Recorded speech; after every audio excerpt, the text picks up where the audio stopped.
شوية ركزوا وياي. انظري بيتك للزهراء.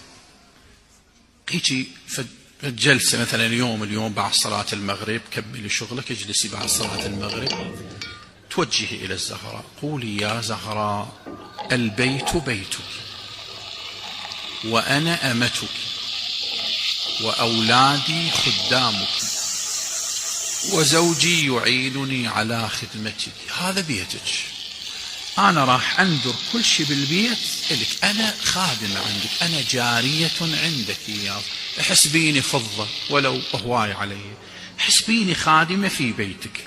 شوف التفتي، صيري ذكية وانذري بيتك للزهراء، وكل شيء تتحملينه بالبيت راح يصير على مود من؟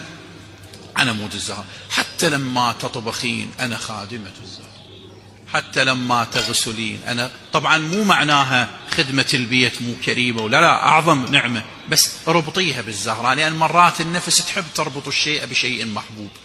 لما تتعبين تسهرين على الأطفال وبنتك مريضة وتحتاج علاج وليدك الراجلة تدريس وغسل وكذا وهذه، تذكري أنك تخدمين في بيت الزهراء عليه السلام.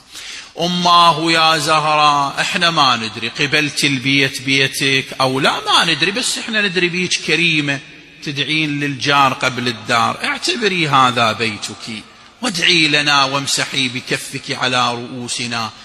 صيري ذكية وطبقي هذا البرنامج وشاهدي الهناءة التي ستعيشين بها. هسه احنا بمسجد، هاي حسينية جنة الزهراء، هاي اسمها جنة الزهراء. احنا لما ندخل بهذا المكان عادة نشعر بالروحانية، نشعر بالاطمئنان والأمان والسكينة، فكيف لو تحول بيتنا إلى جنة من جنينات الزهراء عليه السلام؟ احنا ما نراد لنا هواي، يراد لنا مثل هاي الالتفاتات شوية نعيش هناءة في هذه الحياة. احنا شايفين ايام الخدمة الحسينية نمل نطبخ ونكنس بالبيوت، واذا جونا زوار نغسل جواريبهم ونغسل ملابسهم وهم غربة علينا، ونقعد من الصبح ونخبز ونسوي لهم ذاك الريوق الزين، ومن يطلعون فرحانين ويما جونا زوار وتبشرين امك، وبابا جونا زوار ويما اليوم طبخت لهم كذا.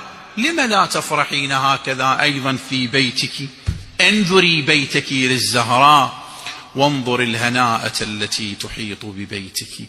قربة لله فكري جيدا حتى لا يدخل الشيطان وينفذ إلى بيوتكم.